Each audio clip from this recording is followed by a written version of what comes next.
Baik, selamat malam Pak, selamat malam teman-teman. Nama saya Fridolina Fentifatin, kelas A jurusan Sosiologi semester 7, NIM 170303040.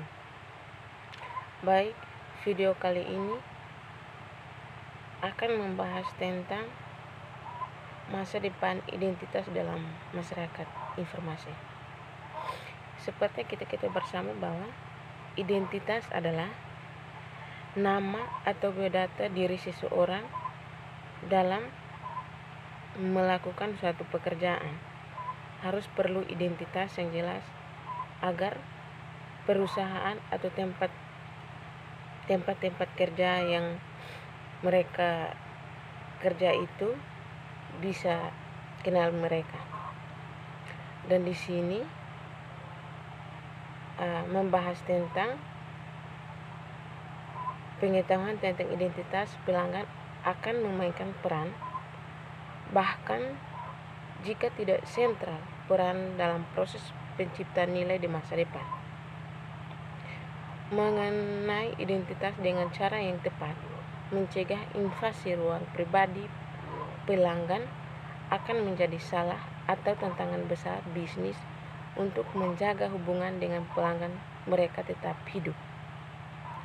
Perusahaan dan karyawannya, lingkungan kerja digital saat ini mencangkup lebih banyak dan lebih difasilitas oleh sistem informasi. Organisasi harus menjaga penggunanya dan manajemen akses, atau sering disebut manajemen identitas dan akses atau IAM, digunakan melindungi sistem mereka dan informasi mereka dari akses yang tidak sah dan untuk menurunkan biaya keseluruhan. Misalnya, memusatkan data akun dari berbagai sistem informasi. Oleh karena itu, sistem manajemen identitas atau IDMS menjadi semakin penting bagi perusahaan dan korporasi dan diberikan tanggung jawab di seluruh perusahaan. Ini perlu berupaya sistem manajemen identitas di seluruh perusahaan. Contohnya adalah sistem masuk tunggal atau dikurangi layanan direktori, infrastruktur kecil publik, dan IAM sistem. Masih dan bertolak belakang dengan posisi identitas, banyak vendor teknologi manajemen bukan solusi out of the box sederhana tetapi kerangka kompleks teknologi dan fungsi yang berbeda. Jadi, saat memperkenalkan IDMS, organisasi menimbulkan berbagai biaya untuk implementasi dan masalah organisasi terkait seperti integrasi proses dan teknologi. Oleh karena itu, topik seperti interoperabilitas atau IDMS, integrasi proses bisnis dan teknologi terkait identitas, dan ID teknologi tinggi dalam kurung token RFID, biometri, dan lain-lain berada dalam fokus minat.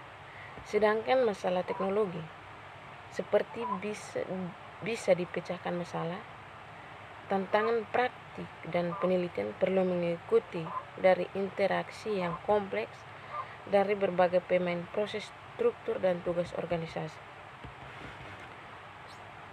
Baik, konsep dasar dari identitas itu, karena ini bukan menjadi usaha yang hampir mustahil, mengingat kompleksitas dan evolusi subjek yang konstan. Tujuannya lebih untuk menghadirkan yang berbeda sudut yang dapat digunakan untuk mendefinisikan konsep, khususnya dalam masyarakat informasi.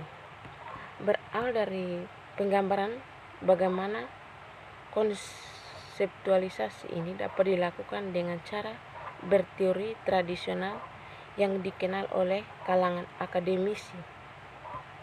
Bab ini juga Kemudian menunjukkan bagaimana pendekatan yang kurang formal seperti naratif dapat digunakan untuk membantu memahami konsep. Ini juga memperkenalkan bagaimana alat sosial baru yang berawal dari Web 2.0 dapat digunakan untuk mengerahkan kecerdasan para ahli dari cakrawala yang berbeda sehingga menghasilkan pemahaman yang bermakna dan praktis tentang subjek.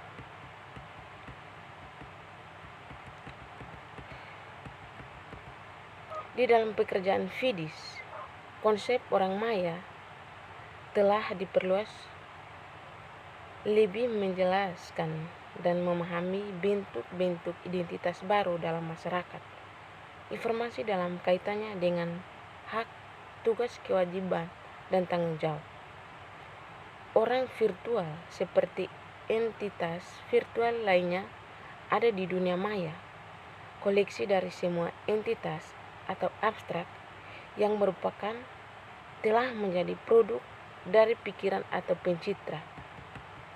Dunia virtual, jangan bingung dengan dunia digital, memungkinkan deskripsi terpadu dari banyak konsep terkait identitas yang biasanya didefinisikan secara terpisah tanpa mempertimbangkan kesamaannya.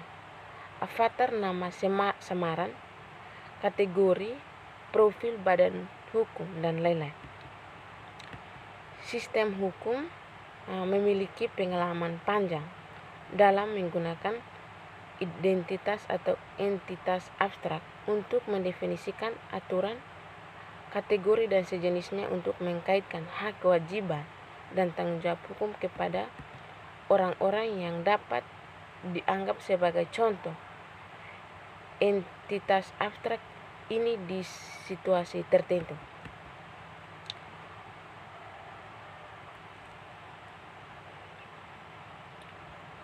Model yang dikembangkan dalam Fides dan diuraikan dalam bab ini menggunakan konstruksi yang serupa. Setelah memperkenalkan model, aplikasi kenama samaran dijelaskan. Juga konsep orang Maya dari perspektif hukum dan akhirnya kepercayaan dalam terang orang Maya dieksplorasi. Bagian yang berikut tentang identitas teknologi canggih. Identitas teknologi canggih. Baik, identitas dan teknologi canggih ini membahas tentang akar-akar teknologi dari manajemen identitas dan sistem yang digunakan untuk mendukung inikativitas, berarti melindungi informasi digital seperti ekspresi kunci publik dan tanda tangan digital dengan peran biometrik yang berkembang namun agak kontroversial dalam identitas dan ontetika. Mempertimbangkan langkah teknologi terkait identitas yang terus berubah. Bab 4 mengeksplorasi lebih jauh teknologi yang muncul dengan kemungkinan dampaknya dalam waktu dekat untuk masa depan dan jangka menengah.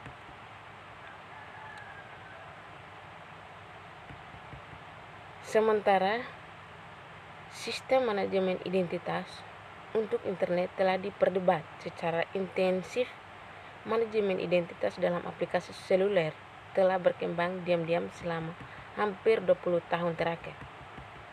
Teknologi seperti itu masih terus berkembang. Sistem global untuk komunikasi seluler atau GSM dengan identitas pelanggannya, infrastruktur identitas modul atau SIM adalah fondasi bagi banyak ponsel baru yang aplikasi dan layanan terkait manajemen identitas.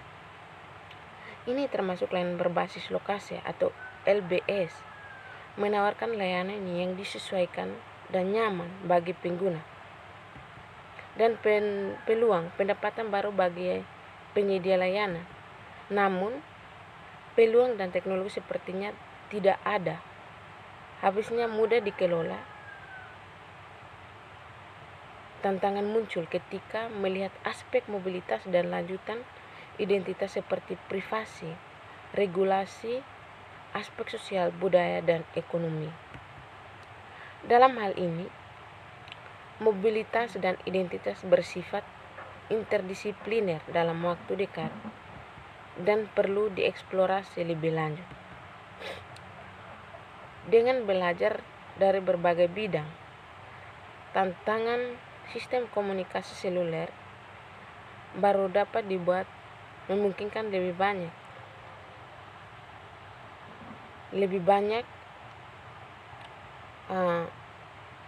penyediaan layanan yang menjaga privasi dan penanganan seluler yang lebih transparan identitas. Oleh karena itu, bab 5 menyajikan analisis sifat-sifat spesifik dan identitas seluler yang mengarah ke deskripsi atau vidis tentang mobilitas dan identitas. Kemudian, analisis yang lebih dalam tentang aspek teknologi jaringan seluler memberikan dasar untuk melihat lebih dekat dari perspektif hukum, seperti sebagai perlindungan data, sosiologis, dan perspektif ekonomi.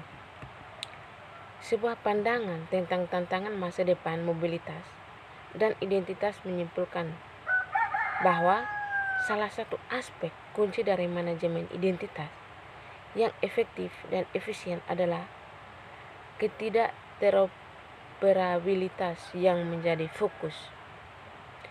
Membangun sistem yang dapat dioperasikan adalah sebuah operasi kompleks yang jauh melampaui keterkaitan teknis dari data base dan sistem. Interoperabilitas muncul dari kebutuhan untuk komunikasi data di berbagai domain untuk tujuan tertentu. Mentransfer data mungkin merupakan tantangan teknis karena protokol, standar formal, dan sebagainya yang berbeda. Namun, tantangan yang paling sulit terletak pada rekonsiliasi dan penyelarasan tujuan penggunaan dan perubahan lain yang diakibatkan oleh transfer data tersebut. Perubahan dalam kepemilikan data dan perwakilan berpengaruh pada struktur kekuasaan, peran, dan tanggung jawab dan risiko. Di bagian pertama bab ini, tujuan mereka adalah mengembangkan file pemahaman tentang interoperabilitas, istilah seperti yang saat ini berlaku untuk arena manajemen identitas dan masyarakat. Beberapa tantangan paling kritis untuk masa depan identitas dalam masyarakat informasi harus ditempatkan dalam domain praktik pembuatan profil otomatis. Teknologi profil memungkinkan pembangunan dan penerapan profil grup yang digunakan untuk iklan, bertarget anti pencucian uang, keadilan, akulturial, dan lain-lain. Meskipun pembuatan profil otomatis tampaknya menyediakan satu-satunya jawaban yang layak untuk peningkatan informasi yang berlebihan, dan meskipun itu tampaknya menjadi alat yang menjanjikan untuk pemilihan informasi yang relevan dan berguna, sifatnya yang tidak terlihat dan karakter yang menyebar dapat mempengaruhi prinsip-prinsip inti demokrasi dan supremasi hukum, terutama privasi dan non-diskriminasi. Sekian dan terima kasih.